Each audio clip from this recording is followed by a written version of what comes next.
What's up, guys? Oh, we got the 113 ground pounder front end done today. Extended the front end 2 inches. Stuck with the 16-inch tire. Went with a different 16-inch wheel. Might bump that up to an 18. But extended the front forks 2 inches. New front wheel. Little low profile tire.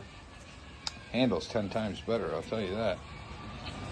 3D printed a fender. Sanded it and shot it with some black.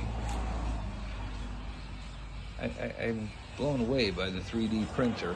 Had to do a lot of trimming, and all these edges had to pretty much sand those around. But as a temp fender, came out pretty freaking good. It's a little wider than I'd like it.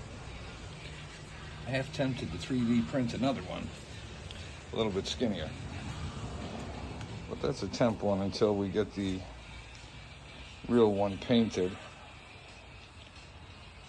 But I don't know. Came out really nice. Handles like a dream.